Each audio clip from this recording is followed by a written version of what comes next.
السلام عليكم ورحمة الله وبركاته. كلنتي wanaagsan asxaabay meel kasto aad joogtaan ku soo dhawaada barnaamijkeena galabnimo.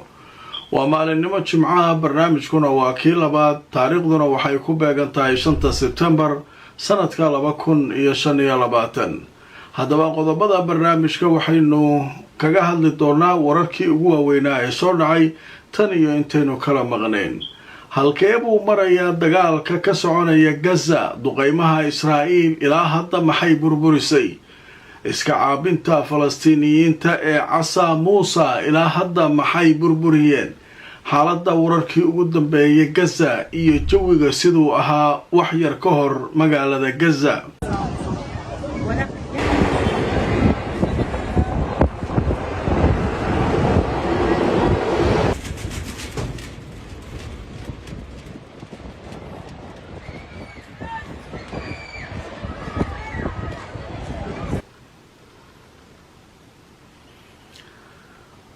waxaa soo kale barnaamijkan idinkugu soo gudbin doonaa Al-Qassam oo soo bandhigtay maxbuus ka mid ah maxaabiista ay gacanta ku hayso isagoo iska dhex lugeynaya ama iska dhex socda bartamaha Gaza.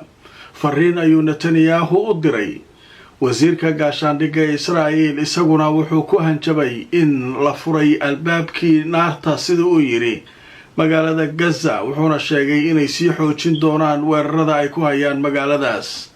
xaaladda guud iyo dadka xaaladoodu sida ay tahay, khasaaraha soo gaaray iyo waxa laga yiri weeraradaas ayaynu barnaamijka ku faahfaahinaynaa. inta aan ku jirno wixii warar soo dhaca waan idinla socodsiin doonaa. Safari Remit waxay ka caawinaysaa inaad reerkaaga iyo saaxiibada ku nool dalal dhowr ah aad gaarsiisid wixii aad ugu tala gashay. ilaa iminka wadamada ay xawaalada kugu diri karto waxaa ka mid ah Kenya, Soomaaliya, Uganda, Djibouti, Ethiopia, Sudan, South Sudan, Tanzania iyo Turki. qiimahana aad ayuu u jaban yahay marka loo eego shirkadaha kale ee ka shaqeeya xawaalada. xawaaladan waa online. Internet Plus waa adeeg ay macaamiishu ka heli karaan internet fiber ah oo xawaarihiisu yahay 20 megabytes per second. ayna la socdaan receiver ay ku jiraan in ka badan 4,000 oo kanaal iyo 100 daqiiqado oo ah ku hadal bilaash ah.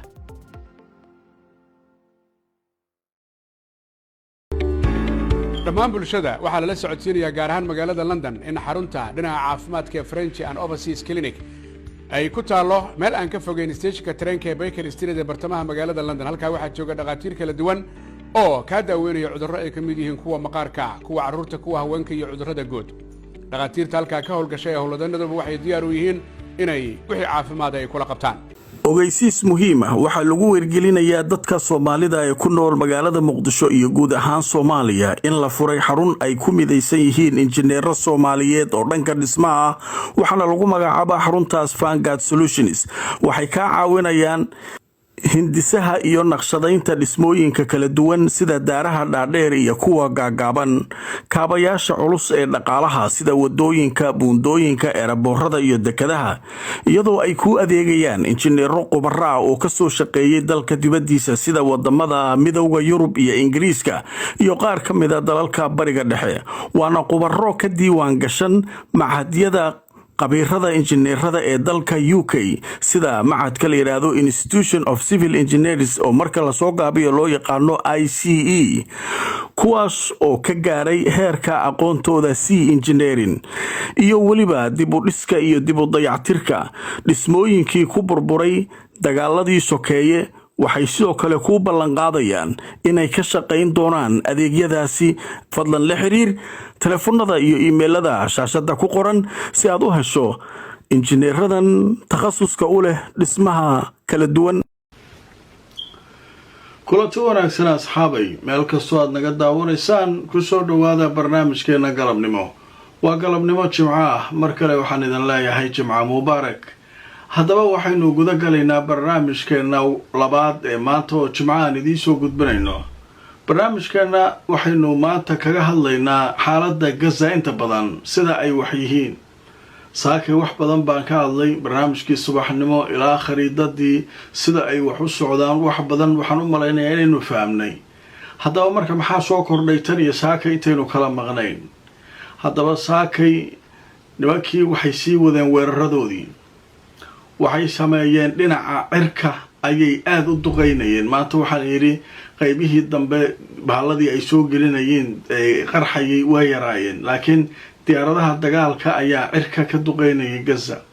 goobaha ay bartilmaameedsanayeen waxaa lagu sheegay inay yihiin guryaha dhaadheer ee ka haray awal duqaymahoodii hore. qaar iska badbaadaa jira. burj mushtahi dhismo la yidhaahdo ama dhismaha mushtahi la yidhaahdo oo ku yaalay gaza ayay maanta dhulka dhigeen. saacada ka hor ayay waxay yidhahdeen ha laga baxo dhismayaasha waaweyn oo dhan oo magaalada ku haray, waa baabi'inaynaa.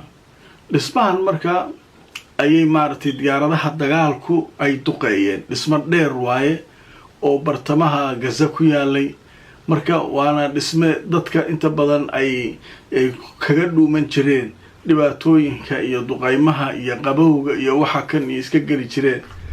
haddaba marka waxay ku eedeeyeen, waxay dhahdeen dhismayaasha dhaadheer xamaas ayaa qorya la korta oo dadka maaragtay askarta naga laysa. marka sidaa darteed wax dhismo dheer oo dhan dhismayaasha dhaadheera la yidhaha dhan waa baabi'inaynaa.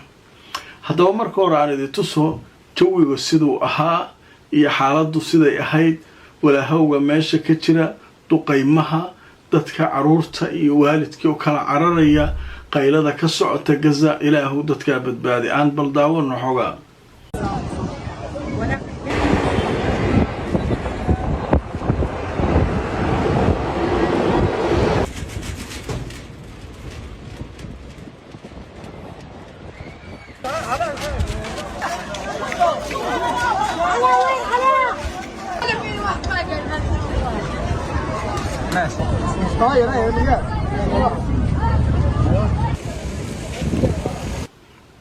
waa tahay. haddaba marka ay soo baxeen marka arrimaha ku saabsan israa'iil inay guryaha dhaadheer xamaas ayaa qoryo la korta ah, ayaa dadkii iska lahaa guriga mushtahi ee maamulayay waxay yidhaahdeen waxa israa'iil ay sheegayso wax ka jira male, waa been. si ula kac ah ayay u baabi'inaysaa guryihii u haray dadka falastiiniyiinta. waxay rabtaa inay dadkan guryahooda baabi'iso, dhulka la sinto, meesha culays lagu saaro, dadku iska qaxaan oo iska cararaan. haddaba marka aan idin tuso maamulka guriga la yidhaahdo burj mushtaha ayaa waxay beeniyeen sheegashada israa'iil. haddaba dadka iskale gurigaasi oo maamulayay waxay yidhaahdeen magaalada gaza ku yaalay in ay markaa ciidamada cirka israa'iil ay duqeeyeen, iyagoo ku marmarsiyoonaya in xarun military muqaawamada islaamiga xamaas uu ahaa sida ay sheegteen. laakiin dadka guriga iskale waxay yidhaahdeen wax ka jira male, arrinkaas waa been, waana ula kac inay maaragtay si ula kacayeen guriga u burburiyeen. dhismahaasoo dhan intaasoo lacaga ku baxday ayaa daqiiqad kooban waa aragteen videoga dhulka lagu dhigay. dadkii marka hantidoodiyaa la baabi'inayaa, iyagiyaa la dilayaa, cisbitaalladiyaa laga weerarayaa, wax u haray maleh. gaajaa lagu dilayaa, dawo la-aanaa lagu dilayaa. wallaahi meeshaa musiibaa ka jirta, dhibaato. ninkiyaa marka hadlay maanta wasiirkii gaashaandhigga, markaasuu ku jeesjeesayaa reer gaza. wuxuu leeyahay waa furnay albaabadii naarta. waa arkaysaan waxa aan samaynayno leey, guryahaan burburinayno, waxa aan qarxinayno, waxaan idiin naxariisanayno male, cid nala hadli kartana ma jirtuu leeyahay. haddaba marka aan idin tuso ninkaa hadalkiisa, wuxuu leeyahay wasiirka gaashaandhigga Katz wuxuu yidhi haddeer waxaan furnay albaabadii jaxiimada ama naarta gazaan ka furnay. wasiirka gaashaandhigga Israa'iil Katz wuxuu leeyahay haddeer waxaa noo furmay oo aynu furnay albaabadii jaxiimada gazaan ka furnu leeyahay. marka wuxuu leeyahay sida aad arkaysaan waxaynu bartilmaameedsanaynaa guryaha, goob kasta, meel kasta ayaynu bartilmaameedsanaynaa. shuruuddeenu waxay tahay in maxaabiisteenna naloo sii daayo, xamaasna hubka ay dhigto, oo markaa maamulka gaza ay isaga tagaan, oo markaa meeshaa inagu aynu la wareegno leeyahay. xaalku marka halkaasu marayaa. iyadoo marka sheekadu halkaa marayso oo ninkan jahanamaan furno leh, ayaa iyaguna inkaartamayaan. falastiiniyiintu waxay leeyihiin ilaahay fadligiis adinkuna jahanamadaas adikaa ku daadan doonay leey.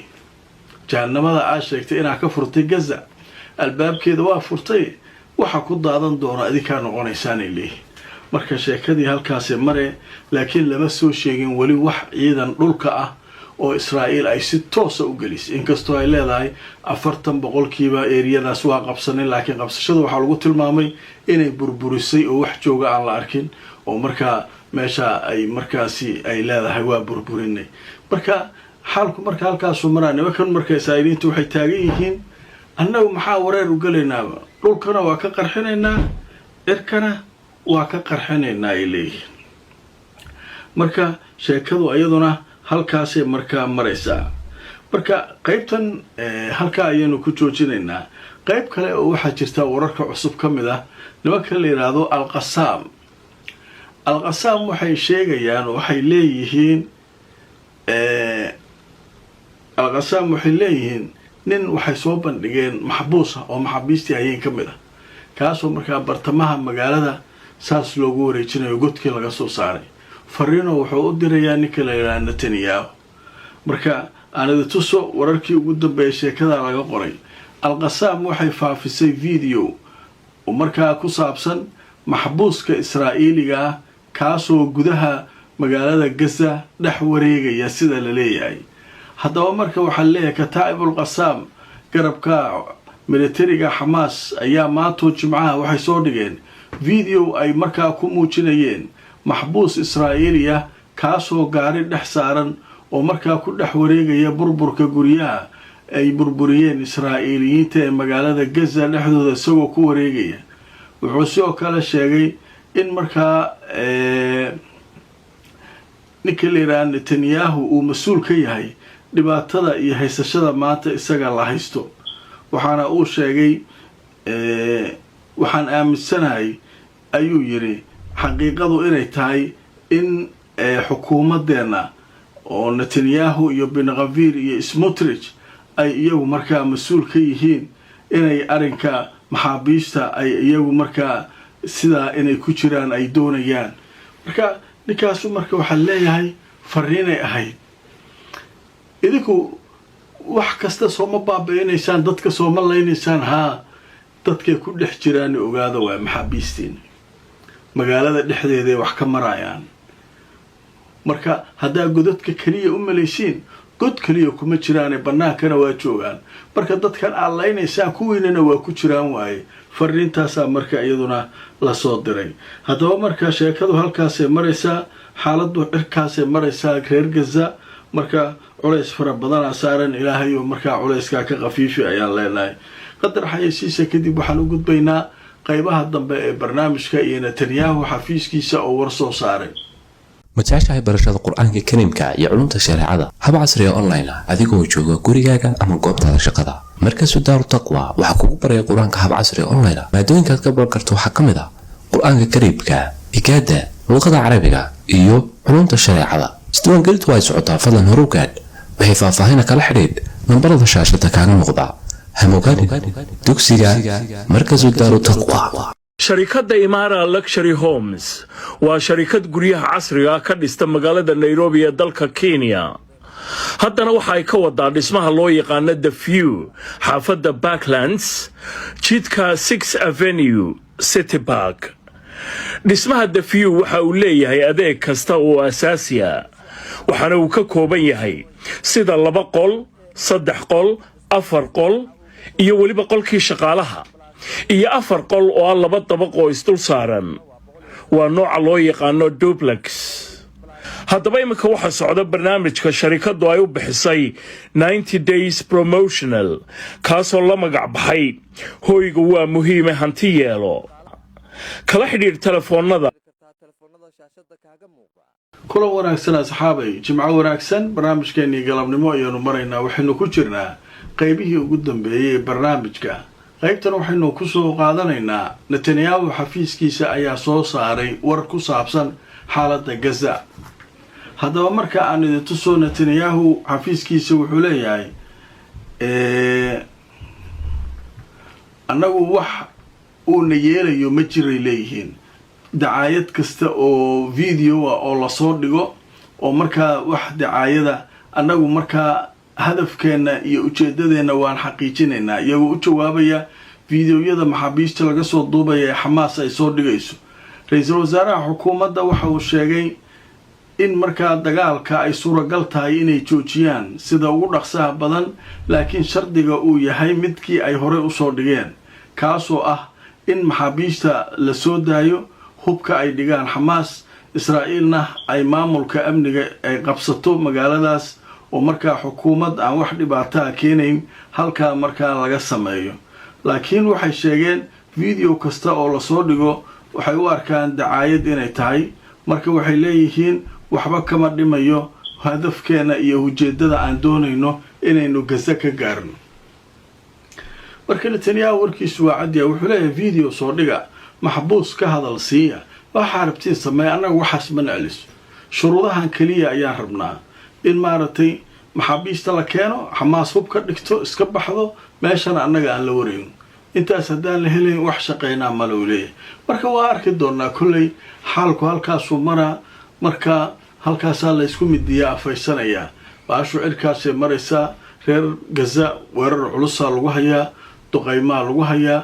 maanta waxa uu jirsaday dagaalka 700. xamaas waxay tiri maanta 700 uu maanta uu marayaa dagaalka maalinku bilowday ilaa hadda maalinkii 700aad waaye. waxaan idiin sheegaynaa dheen adduunyadu inay iska sii fiirsanayso xasuuqa dadkan lagu hayo. waa ceebay dhahday xamaas, warbixinay soo saartay. marka barnaamijkayga intaa ayaan kusoo gabagabeynayaa. asxaabay galab wanaagsan, jimco wanaagsan, like gareeya oo share gareeya barnaamijka. sidoo kale haddaad nagu cusub tahay subscribe-ka ka iloobin youtube-ka, facebook-gana follow garay. inta aan mar kale barnaamijkan lamid ah ku kulmayno meel kastoo aad joogtaan, nabadgelyo.